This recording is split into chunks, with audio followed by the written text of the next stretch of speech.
Excelentísimo rector, ilustrísimo director, ilustrísimas autoridades, queridos profesores, familiares y alumnos. Quiero agradecer en primer lugar a la dirección de la Escuela de Ingenieros Industriales la oportunidad que me ha brindado de participar activamente en este acto, a la vez solemne y entrañable. El día de hoy es un día importantísimo para todos vosotros, queridos alumnos, porque culmináis un esfuerzo de muchos años salvando los complicados obstáculos que suponen todas y cada una de las asignaturas de la carrera. Si me permitís una breve referencia personal, os contaré un hecho que hasta ahora he mantenido oculto en mi currículum ante el peligro de que pudieran desposeerme de mi plaza de catedrático. El primer y único cero de mi vida me lo pusieron el primer día que pisé la Escuela Técnica Superior de Ingenieros Industriales.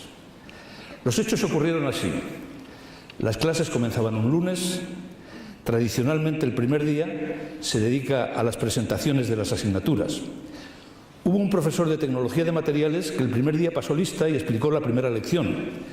Yo, que venía de Ciudad Real y me había pasado el lunes buscando pensión en Madrid, aparecí por la escuela el martes. El profesor me sacó la pizarra y me indicó: cuéntame lo que expliqué ayer. Lógicamente me quedé en blanco, me puso un 0 y me mandó a mi sitio. A partir de ese día el profesor me sacaba todos los días a la pizarra. Al profesor le llamábamos Butanito por sus características físicas y a mí mis compañeros me acabaron llamando el niño de los materiales. Al final acabé sacando un sobresaliente en materiales.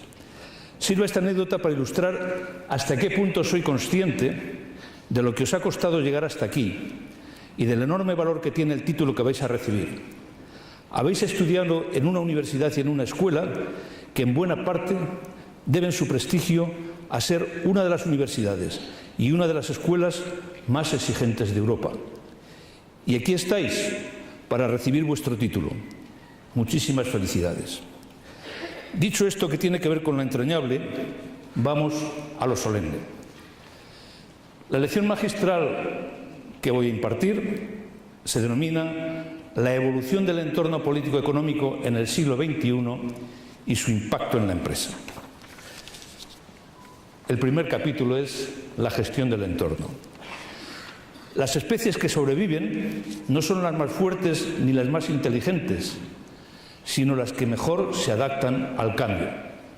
Charles Darwin.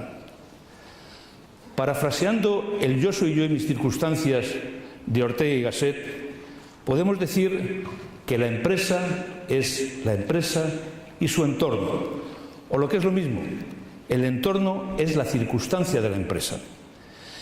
En uno de los bestsellers empresariales de la década de los 80 del pasado siglo, el libro En busca de la excelencia, se decía que uno de los elementos clave en la gestión de empresas de las siguientes décadas iba a ser precisamente la gestión del entorno, dado que frente a un entorno estable y razonablemente predecible que caracterizó buena parte de la segunda mitad del siglo XX, nos encontramos, sobre todo en este comienzo del siglo XXI, ante un entorno crecientemente turbulento y difícilmente predecible, pues estamos nada más y nada menos que ante un cambio de era.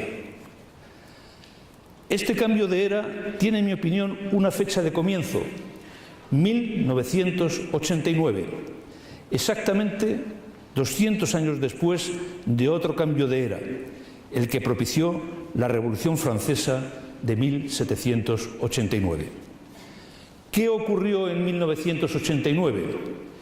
4 acontecimientos importantes: la caída del muro de Berlín, los acontecimientos de la plaza de Tiananmen en China, el descubrimiento de la web en el CERN y la cifra de 5.000 millones de habitantes en el planeta, con una secuencia de 1.000 millones de nuevos habitantes cada 12 años.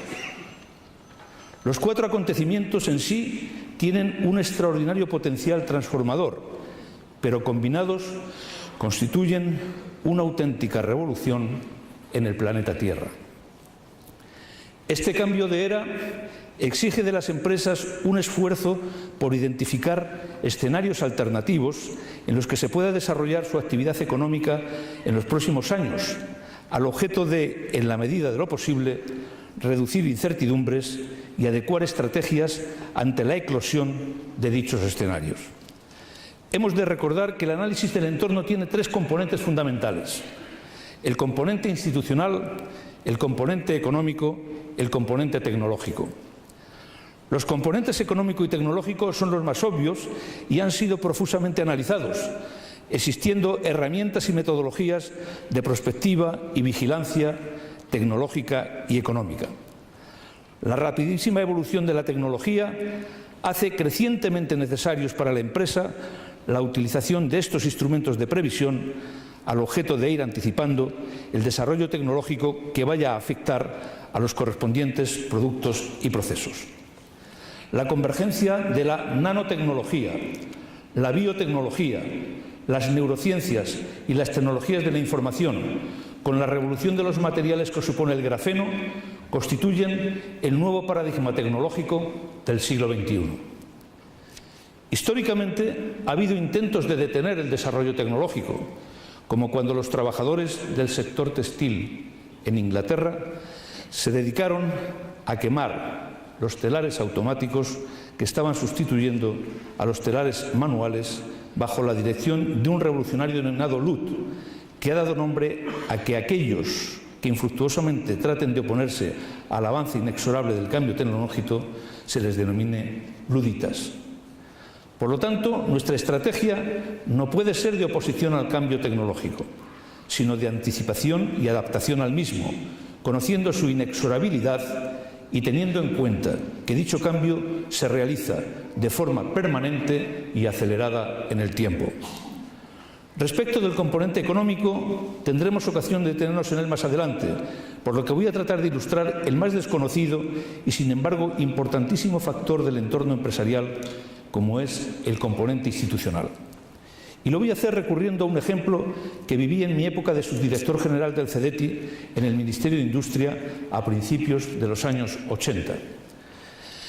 España iba a ingresar en la Unión Europea el 1 de enero de 1986. Y en el proceso de negociación, el lobby de las multinacionales farmacéuticas europeas exigieron un cambio de legislación en España que recogiera la patente de producto, puesto que hasta ese momento solo estaba reconocida la patente de proceso. Esto quería decir en lenguaje llano que en España se hubiera podido patentar el proceso de fabricación de la aspirina, pero no la aspirina. Es decir, Bayer no hubiera podido patentar el principio activo de la aspirina, que es el ácido acetilsalicílico. Todo el mundo entiende que es mucho más fácil dar la vuelta a una patente de proceso que a una patente de producto, con lo que el sector farmacéutico español aplicaba la máxima unamuniana que inventen ellos, a lo que habría que añadir que nosotros copiamos. Con ello, los laboratorios farmacéuticos españoles se estaban ahorrando los entre 6 y 8 años que lleva el lanzamiento de un nuevo medicamento y los ingentes gastos de laboratorio, investigación, ensayos clínicos, etcétera, que conlleva el mismo. La contrapartida de esta estrategia de copia pura y dura de los medicamentos desarrollados por las multinacionales farmacéuticas europeas fue su absoluta dependencia tecnológica de las mismas y la ausencia de cultura y tradición investigadora, por lo que, cuando bajo la presión de dichas multinacionales se legalizó la patente de producto en 1992, los negociadores españoles habían conseguido 6 años de carencia para la adaptación de las empresas farmacéuticas españolas. El sector quedó prácticamente arrasado, pues la mayor parte de sus empresas tuvieron que cerrar o venderse a las multinacionales europeas que buscaban no sus capacidades productivas o de investigación, sino, como en otros muchos sectores, sus redes de distribución. El sector farmacéutico no había sabido adaptarse al nuevo entorno institucional de la Unión Europea. Por cierto, un error similar están sufriendo los independentistas catalanes al no contar en sus planteamientos con el entorno institucional de la Unión Europea. En este mismo sentido, el año 2001 se acepta la entrada de China en la Organización Mundial del Comercio, Y este acontecimiento, también de carácter institucional, no tecnológico ni económico, va a condicionar enormemente, como veremos más adelante, el futuro económico del mundo, al poner límites a la protección arancelaria contra los productos chinos competitivos en el mundo, con estrategias de dumping social y tipos de cambio artificialmente devaluados. La primera reflexión, por lo tanto, en esta exposición es la extraordinaria importancia que está teniendo ya para la buena gestión empresarial la adecuada gestión del entorno institucional, económico y tecnológico, y como parte de esa buena gestión la importancia de los ejercicios de prospectiva institucional, económica y tecnológica, respectivamente, que están normalmente ausentes de las buenas prácticas de gestión de las pequeñas y medianas empresas y que, sin embargo, constituyen un aspecto fundamental de la gestión de las empresas multinacionales a través de instrumentos y métodos de vigilancia tecnológica, económica e institucional, también identificados como instrumentos de inteligencia competitiva. La estrategia hegemónica china. Ante la imposibilidad de desarrollar los diferentes componentes de la evolución del entorno internacional de las empresas en el tiempo disponible para esta exposición, voy a centrarme en el que considero el elemento clave en la evolución institucional, económica y tecnológica del siglo XXI y que tiene por nombre China. A finales de los años 80, el politólogo y profesor de la Universidad Johns Hopkins de Washington, Francis Fukuyama, escribió un artículo que dio lugar a un libro con el mismo título que se denominaba El fin de la historia. Su tesis era que ante la creciente descomposición de la URSS, que culminaría con la caída del muro de Berlín y el desarrollo de la Glasnost y la perestroika y la desintegración del imperio soviético, la economía de mercado y la democracia política habían ganado definitivamente la batalla a la planificación central y al régimen comunista, y que el siglo XXI sería el siglo de la extensión a todo el mundo de la democracia liberal y de mercado, con lo que, en su opinión, habíamos llegado al fin de la historia. La citada caída del muro de Berlín aumentó extraordinariamente la difusión de las ideas de Fukuyama, que fue saludado como el profeta de lo que acontecería definitivamente en el siglo XXI. A estas tesis de Fukuyama respondió otro politólogo y profesor universitario estadounidense denominado Samuel Huntington, profesor de la Universidad de Harvard, en otro ensayo y otro libro denominado El choque de civilizaciones, en el que arguía que estábamos muy lejos del fin de la historia y que el siglo XXI se caracterizaría por el choque entre la civilización judeo-cristiana de los países occidentales con una cultura heredada de la Revolución Francesa de separación de poderes entre la Iglesia y el Estado y entre los poderes legislativo, ejecutivo y judicial característicos de la democracia, y la civilización islámica, que no había sido influida por la Revolución Francesa y que mantenía la no separación entre la Iglesia y el Estado, y donde se confundía el delito y el pecado con la aplicación de la Sharia o ley islámica. Por poner un ejemplo que aclare lo anterior, el adulterio en la civilización occidental puede ser considerado pecado, pero no delito.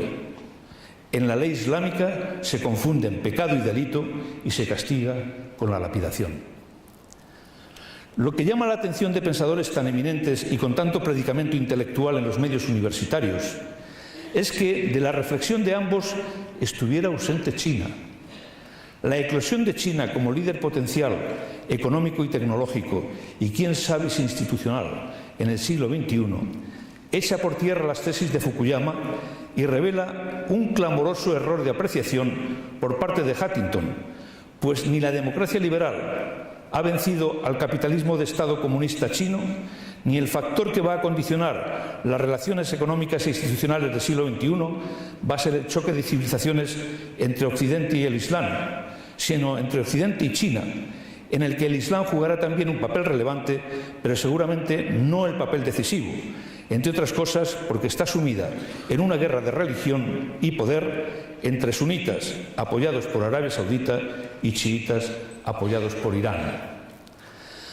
Recordemos a este respecto que en Europa tenemos un antecedente de capitalismo de Estado en la Alemania hilderiana y que la eficacia que está demostrando en estos momentos la economía china frente a la economía de los países occidentales recuerda al extraordinario empuje tecnológico y económico de los años 30 en la Alemania de Hitler. La superioridad en la eficiencia demostrada por el capitalismo democrático frente a la economía planificada soviética y que se ha aducido como el factor fundamental que motivó el triunfo del modelo de mercado occidental se vuelve en contra de los intereses de Occidente si utilizamos el mismo argumento que permitiría deducir que la superioridad en la eficiencia económica y tecnológica del modelo de capitalismo de Estado chino conducirá al triunfo de dicho modelo sobre el más ineficiente de las economías de mercado occidentales. Esta es la batalla institucional en la que desembocará la actual competencia económica y tecnológica entre China y los países occidentales a lo largo del siglo XXI. Porque la mayor parte de los analistas políticos y académicos coinciden en que China no se conformará en el siglo XXI con jugar un papel secundario, sino que pretende un papel hegemónico, como aparece claramente expuesto en el extraordinario y lúcido libro El objetivo económico de China, el imperialismo económico, de los profesores franceses Antoine Brinet y Jean-Paul Guichard de la Universidad Sofía Antípolis de Niza. La estrategia hegemónica china está perfectamente definida en base a la consecución secuencial de tres fases del liderazgo. El liderazgo productivo, China, la fábrica del mundo. El liderazgo financiero, China, el banquero del mundo. El liderazgo tecnológico, China, el laboratorio del mundo. Este último tiene a su vez tres componentes: el industrial o productivo y de servicios, el militar y el espacial. Hasta el momento se han culminado el liderazgo productivo y el liderazgo financiero, y en los próximos 10 años, coincidiendo con el establecimiento de una base permanente en la Luna y el desarrollo de 4 portaaviones de última generación, se habrán culminado el liderazgo militar y espacial que, siguiendo la política de Estados Unidos de desarrollar tecnologías estratégicas en sus empresas multinacionales en bases a los contratos de la NASA y el Pentágono, conseguirán también el liderazgo tecnológico, industrial y de servicios de alto valor añadido. La consecución de estos objetivos, absolutamente legítimos en principio, no sería posible sin la colaboración de las empresas multinacionales occidentales, que están transfiriendo masivamente su tecnología a las empresas chinas. Estas empresas multinacionales se configuran como un potentísimo lobby pro-chino, dado que desde la tímida apertura económica china, tras su ingreso en la Organización Mundial del Comercio en 2001, están realizando pingües beneficios a corto plazo, a cambio de la transferencia de tecnología que el gobierno chino impone. De hecho, el gobierno de Clinton comenzó exigiendo a China ciertas concesiones en materia de derechos humanos para apoyar su ingreso en la Organización Mundial del Comercio. Dichas condiciones desaparecieron por la presión de las empresas multinacionales de los Estados Unidos que fabrican sus productos en China y querían vender los mismos en el resto del mundo sin protección arancelaria alguna.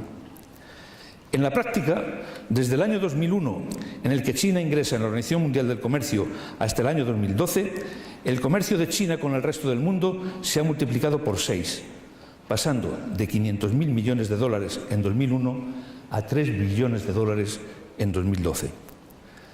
Las exportaciones chinas crecieron en el periodo 2001-2007 a un ritmo del 25% anual, con lo que han conseguido desbancar a Alemania como primer exportador del mundo 2 años después de haber superado a la economía germana como la tercera más importante del mundo. En 2011, las exportaciones chinas alcanzaron casi los 2 billones de dólares. Por lo tanto, del cumplimiento por parte de China de sus objetivos hegemónicos no podemos culpar a los chinos, que están en su derecho de obtener para sus ciudadanos las mayores ventajas económicas posibles, sino más bien a la complicidad de intereses económicos cortoplacistas y de los políticos que sirven dichos intereses. El hacha le pidió su mango al árbol y el árbol se lo dio, nos dice Rabindranath Tagore en una preciosa imagen gráfica. El hacha le pidió su mango al árbol y el árbol se lo dio. Eso es precisamente lo que Occidente está haciendo con China.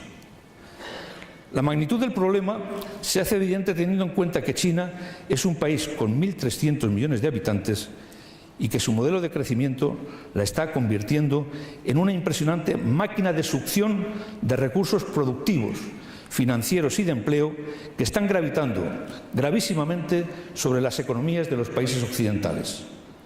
La intensidad y el ritmo de dicha succión de recursos acentúan la gravedad del proceso. Dado que, como todos sabemos, los recursos son limitados, es evidente que el desplazamiento de recursos productivos hacia China está provocando la desindustrialización de muchos sectores productivos en Occidente y que los desplazamientos de los recursos financieros hacia aquel país está provocando la descapitalización de los sistemas financiero y público occidentales.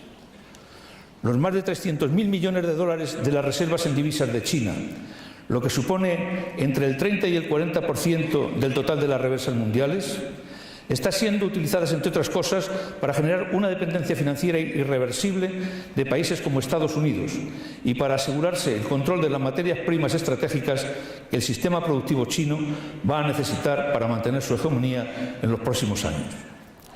Tras conseguir el liderazgo productivo y financiero, China aspira a ser también el líder en tecnología. Debido a la disponibilidad de mano de obra barata, China ya es el fabricante de ordenadores y de productos electrónicos para el consumo que domina en el mundo. Pero, como dice Patrick McGovern, uno de los primeros inversores en la exitosa empresa de Internet china Tencent Holdings, en 1978 veía a los trabajadores chinos uniendo las memorias de los ordenadores con agujas de coser.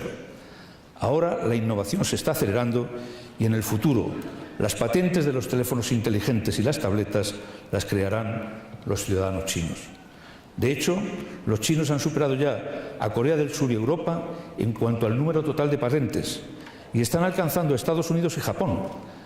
Además, China es ahora el segundo mercado de capital riesgo más grande del mundo, al haber crecido desde los 1.200 millones de dólares en 2005 a 7.600 millones de dólares en 2012. A finales de 2010, un superordenador chino, el Tianhe 1-1, se convirtió en el ordenador más rápido del mundo, aunque poco después fue superado por otro ordenador japonés. El pasado octubre, otro superordenador chino, en octubre del año pasado, rompió la barrera del petaflop, 1.000 billones de cálculos por segundo, con lo que se colocó entre los 20 ordenadores más rápidos del mundo. Nuevamente, buena parte del desarrollo tecnológico chino está soportado por la complacencia tecnológica de Occidente en la transferencia de tecnología hacia China. Así, por ejemplo, la Universidad de California, Berkeley, tiene planes para crear un campus de ingeniería en Shanghái, lo que hace temer una transferencia de tecnología masiva desde una de las mejores escuelas de ingeniería de Estados Unidos. Por otra parte, un grupo de investigadores de la Universidad de Stanford, en California, analizó recientemente la actividad de 769 empresas que habían invertido en 2.203 compañías chinas, concluyendo que las mismas empresas que triunfaron en Silicon Valley han trasladado su experiencia a China. Para utilizar un símil, es como si el dragón chino hubiera conseguido incorporar a su aparato digestivo a las empresas multinacionales occidentales, que con su incontenible voracidad de beneficios a corto plazo estuvieran alimentando al dragón para expulsarlas inmisericordiamente cuando ya dejan de serle útiles. China ha tenido la enorme habilidad de generar en Occidente chino dependencia. Esta transferencia de know-how no se limita solo a Estados Unidos. Sin ir más lejos, algunas de las escuelas de negocios más prestigiosas de España se han instalado en China para formar a los empresarios chinos que competirán en el mercado global con los empresarios occidentales, pero con sus propias reglas de juego. La globalización lo puede justificar todos, menos el de jugar el juego de la competitividad global con las cartas marcadas, como lo está haciendo China. Para ilustrar el liderazgo tecnológico en lo militar y espacial que China persigue, Basta enunciar que China es actualmente el único país del mundo que con Estados Unidos ha conseguido hacer explotar un satélite en órbita con un misil tierra-aire. Y que mientras Obama ha renunciado al programa especial orientado a reenviar un hombre a la Luna en el año 2020, los chinos planean para dicho año disponer de una estación permanente en el espacio desde la que preparar una hipotética misión tripulada a Marte. Todo lo expuesto anteriormente no debe hacernos olvidar que China es un Estado totalitario que moviliza en torno a 30.000 agentes de policía solamente para el control de Internet. Como ejemplo, el gobierno chino publicó la semana pasada una ley que castiga con 3 años de cárcel a quien tenga más de 5.000 visitas en cualquier noticia o rumor difundido por Internet que se considere que atenta contra los intereses del gobierno chino. Mi vídeo, El modelo parasitario chino, que lleva más de 1.300.000 visitas en YouTube, me condenaría en China como mínimo a cadena perpetua. La estrategia hegemónica china, desde el punto de vista táctico, exige una profunda discreción.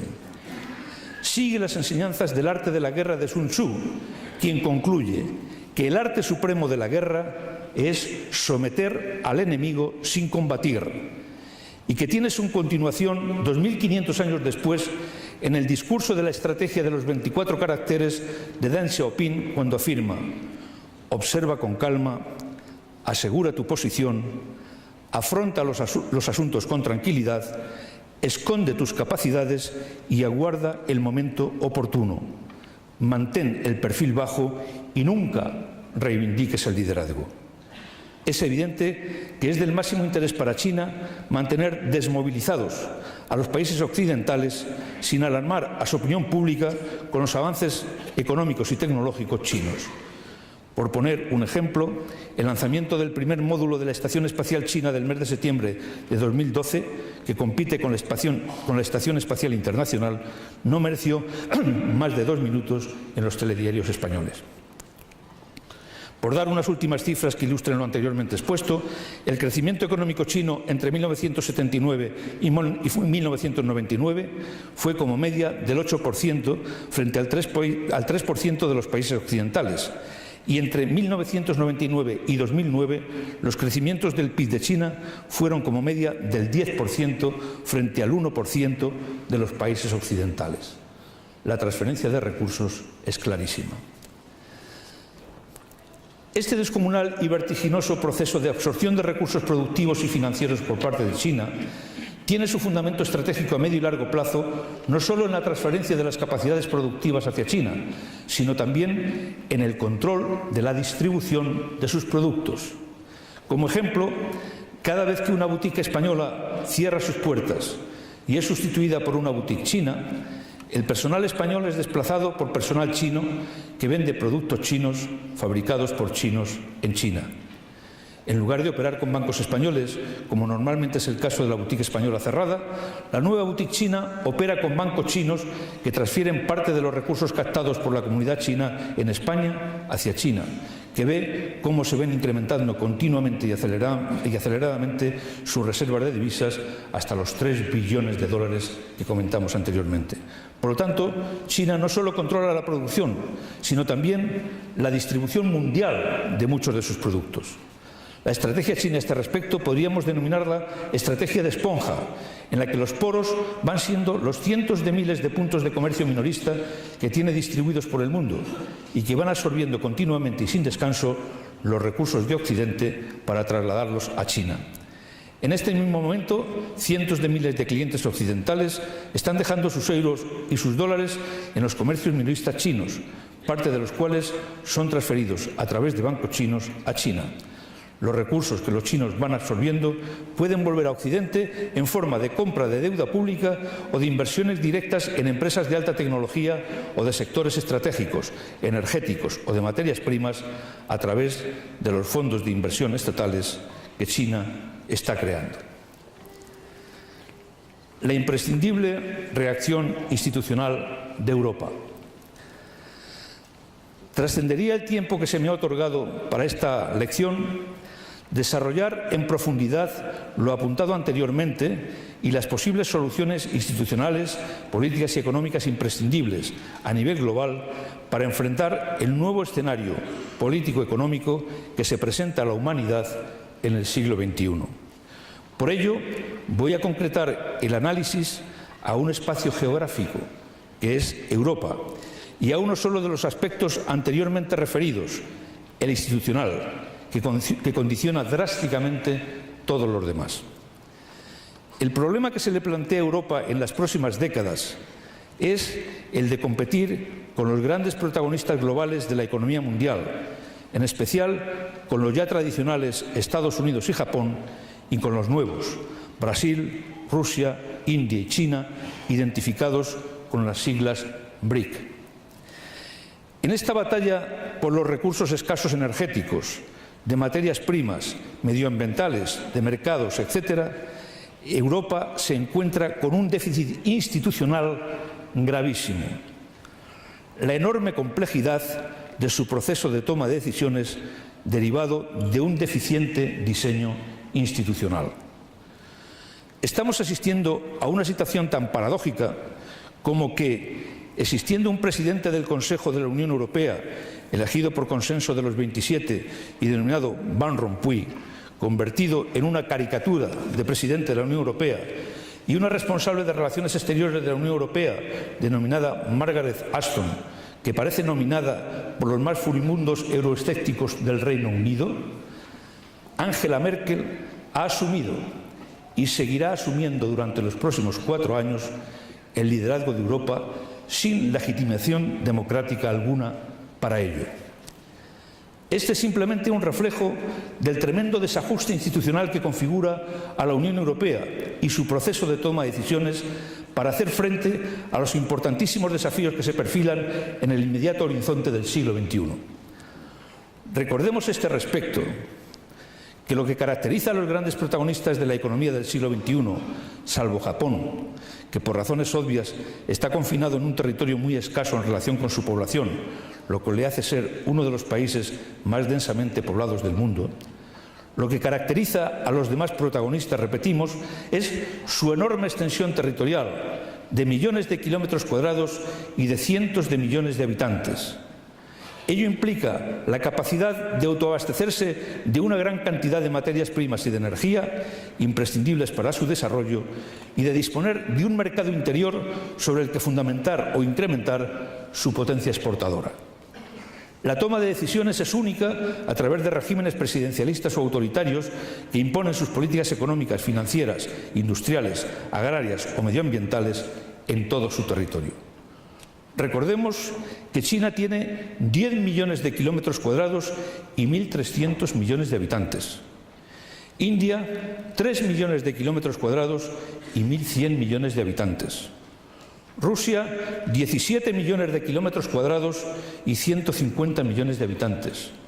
Brasil, 9 millones de kilómetros cuadrados y 150 millones de habitantes. Y Estados Unidos, 10 millones de kilómetros cuadrados y 300 millones de habitantes.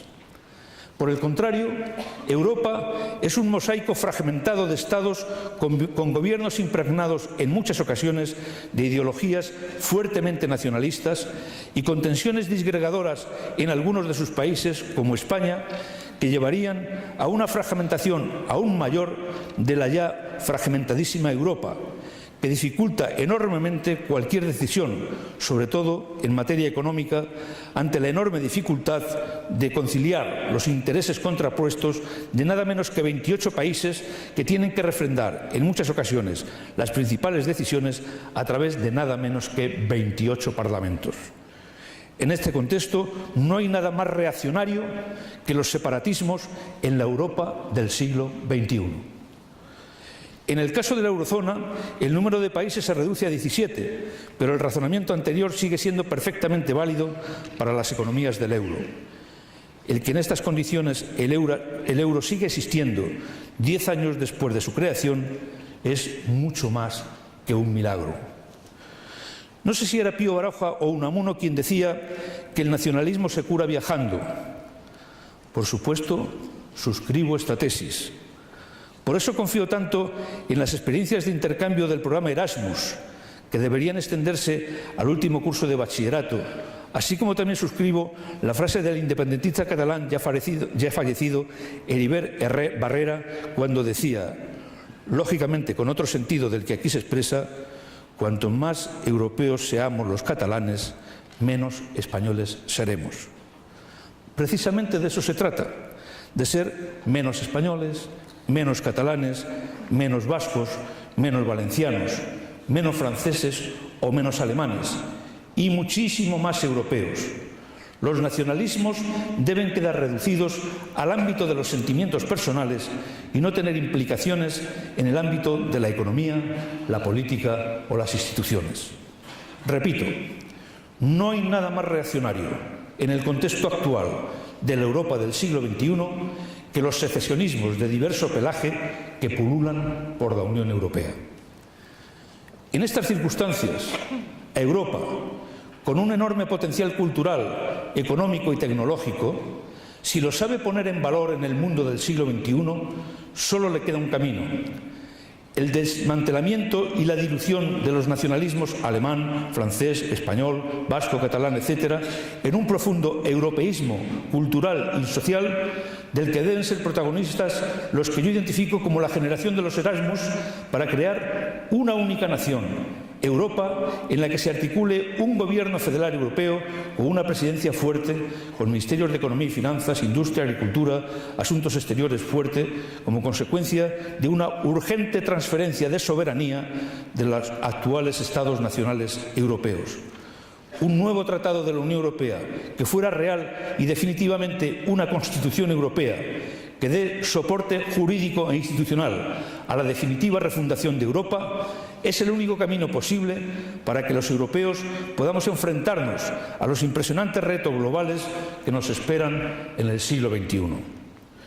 De la misma forma que no se puede construir Europa solamente desde la economía, sino también desde la política y las instituciones, Europa debe ser forjada también desde los símbolos, por lo que deberían arriarse cientos de banderas y acallarse decenas de himnos nacionales que pueblan la Unión Europea para cobijarnos todos bajo la preciosa bandera azul con el círculo de estrellas y el maravilloso himno de la alegría de Beethoven. El sistema de valores en el siglo XXI. No se puede terminar una reflexión sobre la evolución del entorno político-económico sin hacer referencia al sistema de valores que impregna una sociedad. Todos estamos siendo testigos de los innumerables procesos de corrupción que se están desarrollando en España y en los que inexorablemente aparecen imbricados la política y algunas empresas, o dicho de otra manera, algunos políticos y algunos empresarios. ¿Cómo hemos podido llegar a este punto? Lo primero que hay que indicar es que los procesos de corrupción no son exclusivos de España, sino que se van generalizando a lo largo de la mayor parte de las sociedades, tanto orientales como occidentales. Dentro de estos procesos de corrupción debemos incluir los intentos de control total que los gobiernos de los países más poderosos están tratando de conseguir sobre sus ciudadanos sobre la base del desarrollo de las nuevas tecnologías de la información, que a través de empresas multinacionales de distintos países y en una clara connivencia nuevamente entre las empresas y el poder político, los gobernantes, sean de Estados Unidos, del Reino Unido, de Alemania, de China o de Rusia, tratan de tener sobre sus ciudadanos. Tendríamos que remontarnos a finales del siglo XIX para observar cómo la ética global, que tenía una base religiosa basada en el premio al bien y el castigo al mal, con las creencias del cielo y el infierno, se empieza a tambalear cuando filósofos como Nietzsche proclaman «Dios ha muerto», o cuando Heidegger afirma «El cielo está vacío, el hombre está solo», o cuando Marx sentencia que la religión es el opio del pueblo. Estas afirmaciones de los filósofos del siglo XIX se hubieran quedado en menos enunciados filosóficos si en 1917 no hubiera triunfado la Revolución Comunista Rusa y en 1949 la Revolución Comunista China. A lo largo del siglo XX, 1.500 millones de personas fueron educados en las ideas de que Dios ha muerto y que la religión es el opio del pueblo. y otro número similar se ha ido contagiando progresivamente de un espíritu crecientemente laicista, incluso entre los creyentes, que acaban dando más importancia a la fe y a la liturgia que a la ética en la religión. En definitiva, nos encontramos con un mundo en el que prácticamente la mitad de los 7.000 millones de habitantes que lo componen ya no creen en el premio del bien y el castigo del mal, porque en definitiva han dejado de creer en el cielo y en el infierno. Completar una ética de base religiosa con una ética de base humanística es, en estos momentos, un enorme desafío para la humanidad en su conjunto y para cada uno de nosotros en particular, seamos creyentes o no creyentes, si queremos hacer que la Tierra en el siglo XXI sea un mundo habitable. En definitiva, vuestra generación tiene enormes desafíos por delante a los que cada uno debe responder de forma individual, con sus aptitudes personales y profesionales, y de forma colectiva en lo que concierne a la organización de la sociedad. Cada generación tiene sus hitos. Mi generación se identifica en lo tecnológico con la llegada del hombre a la Luna, en lo institucional con la creación del euro y en la ética, desafortunadamente, con una corrupción generalizada y creciente. Ahí os hemos fallado. Los hitos de vuestra generación, en mi opinión, están también claramente definidos. En lo tecnológico culminaréis la llegada del hombre a Marte, en lo que debiera ser un proyecto como la colonización pacífica del espacio de toda la humanidad, y no una carrera entre países a la búsqueda de la hegemonía tecnológica y militar. En lo institucional deberéis configurar definitivamente los Estados Unidos de Europa o la Unión Federal Europea, con un gobierno único, legitimado democráticamente, que gobierne sobre 3 millones de kilómetros cuadrados y 500 millones de habitantes. Y en lo moral, vuestra generación debe emprender la titánica tarea de la regeneración ética de la sociedad. El pasado viernes, un periodista me preguntó, tras la entrevista concedida por el Papa Francisco a una revista de los jesuitas, si yo consideraba que este Papa podría liderar la regeneración ética del mundo. Yo le dije que sí, en la medida en que fuera capaz de dialogar con las demás religiones y también con los agnósticos y con los ateos. Es imprescindible buscar una ética global para un mundo global. Y las culturas oriental y occidental confluyen en personalidades como Confucio, Lao Tse y Buda en Oriente y Jesús de Nazaret en Occidente. Todos predican la ética de la paz y la condena de la codicia. Y los que no se orientan por principios religiosos, ahí tienen como referencia la Declaración de los Derechos Humanos de las Naciones Unidas. Aristóteles decía que la virtud solo se puede predicar con el ejemplo. Oriente y Occidente nos dan referencias éticas ejemplares en el siglo XX, en Martin Luther King, en Mandela o en Gandhi. Son los herederos éticos de la armonía predicada por los pensadores orientales y del pacifismo que se deriva de frases como «el que esté libre de pecado que tire la primera piedra», «Padre, perdónales porque no saben lo que hacen» o «bienaventurados los pobres, bienaventurados los pacíficos», que enlazan con las frases de Gandhi «no hay camino para la paz es el camino», o «la tierra tiene recursos para satisfacer las necesidades de todos los hombres, pero no la codicia de todos los hombres». Una maldición china dice «ojalá viváis tiempos interesantes», pues presupone que los tiempos interesantes son tiempos de amenazas y turbulencias. Yo os digo que estáis viviendo y vais a vivir tiempos interesantes, pero tenéis que vivirlos como una oportunidad para transformar el mundo. No permitáis que el hombre sea un lobo para el hombre. El futuro es vuestro. Cuidadlo. Muchas gracias.